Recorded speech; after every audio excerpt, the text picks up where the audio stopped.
Vera Zvonareva, thank you for your time. I'm sure you've done so many interviews in your career, but have you ever done an interview in a moving car before? Actually, yeah, I've done a couple of those, and it is fun. When was the last time? Oh, I don't remember, but I've done in Paris, I've done in Melbourne, I think, last year, and I also done a couple in Moscow. Okay.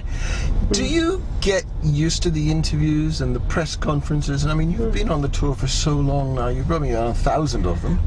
You know, sometimes you feel like you are used to interviews, but sometimes you feel like it's something new, so it's very difficult. But I guess interviews is something that you will never get used to, because you always get some different questions, and yeah, you're always in a different mood, and you know, it just depends really. What motivates you these days? What motivates me? Oh, difficult question. I think I'm very passionate, and I always want to bring the best out of myself, and that's something drives me. You know, I could not accept if something is not perfect. You know, I always want to make things perfect, and I think I'm a perfectionist in life, and I think that's something that motivates me a lot. Being a perfectionist, can there also be a negative on that you think it's so difficult to get everything exactly right and it becomes frustrating? Of course, yes. It's got its negative points, but I think I'm much more experienced, much more mature right now, and I think I've learned how to use my perfectionism to my advantage. You know,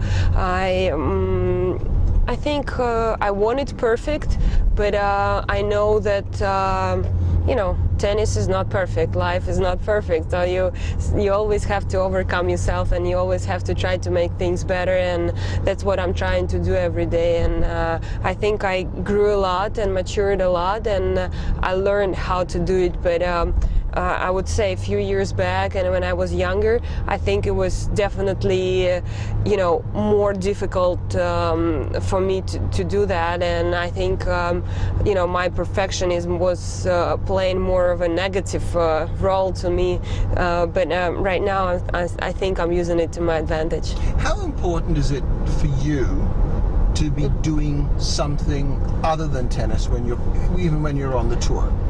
I like to keep myself busy with different things, and I think it is very important to take your mind off the court, just to make sure that you can be fresh when you are back on the court. So studying or reading or doing something else, that is, for me, it is very important, and it helps a lot. You've touched on study. You're taking this year off from your studies.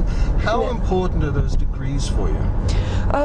They are important because they help me to learn things outside of tennis. They help me to become maybe a different person in a way. You know, I know that I'm an athlete and I'm a tennis player, and that's what I do all my life, but there are so many things besides tennis, and there are so many things that I can learn, and I would like to develop myself not only as a tennis player, but I would like to develop myself as a person, and I really want to keep studying because I really want to get that knowledge and just to know a lot of different things.